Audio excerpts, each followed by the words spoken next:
Mary Ann Tierney, Sarah realized, had become the plaything of fate. 4 months ago there had been no Protection of Life Act. 2 weeks ago, given the stage of this pregnancy, another doctor might have questioned fetal viability. Now Mary Ann was captive to cross-currents she neither controlled nor understood, and Sarah shrank from adding to them. But Mary Ann had come here, however late, and was entitled to know what chance for her remained. "There's one thing left," Sarah told her. "It's not clear that this law is valid." The remark seemed slow to register. Sarah waited until Mary Ann gazed up again, looking so young that Sarah, though pained for her, felt it as a burden. "Under Roe v. Wade," she began, "women have the constitutional right to an abortion. But after the fetus is viable, which your own doctor says it is, Congress can ban abortion unless it's necessary to protect the mother's life or health.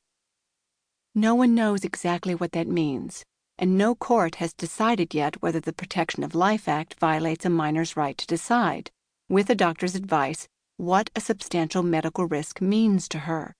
Sarah paused, reluctant, then told her the rest. "If the court finds it unconstitutional, there's no law in California to stop you from deciding for yourself." Fingers tented, Mary Ann stared at the floor as though trying to absorb this. "It's only fair to tell you," Sarah ventured, "just how hard that would be." Mary Ann swallowed. "You mean my parents?" "You may have to face them, in and out of court. At this point, there's no way to conceal an abortion." Sarah's voice was firm. "That's just the beginning. Your lawyer would file the case under a pseudonym to try and protect your privacy. But if word gets out, the media will be all over it. The same people you saw outside would be picketing the courthouse.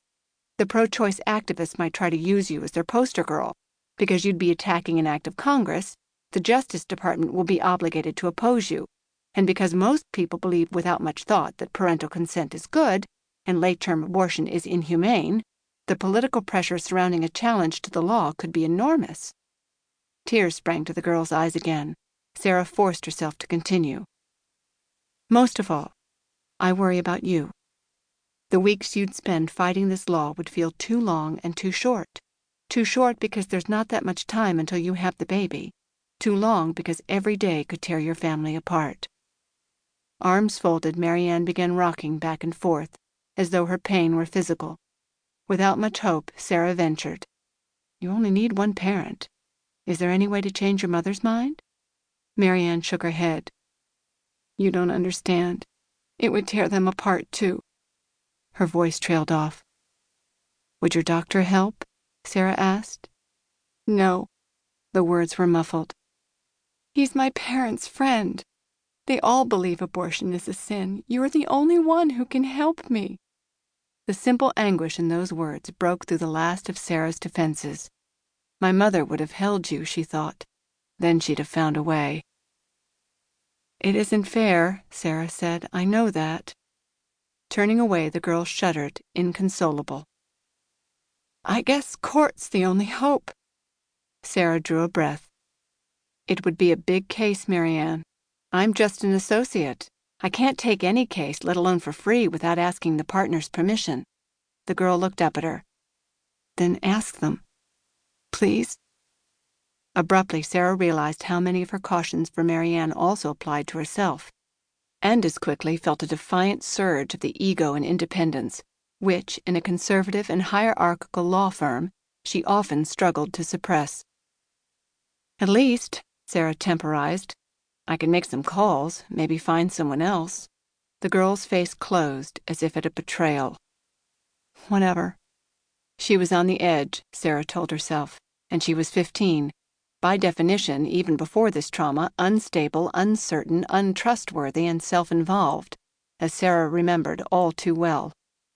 "Mary Ann," she said succinctly, "we're talking about a lawsuit which could end up in the United States Supreme Court. Whatever doesn't get it."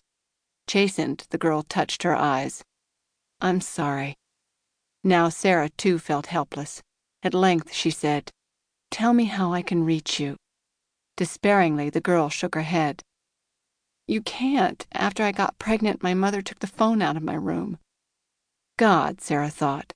Slowly she absorbed the full weight of this girl's youth and isolation, and the responsibility this could impose on Sarah. I'm not saying I'll be your lawyer, but you can call me tomorrow, all right? From school." Marianne faced her, tears welling again, as much, Sarah guessed, from exhaustion as from hope. Sarah wondered what would happen if she turned this girl away.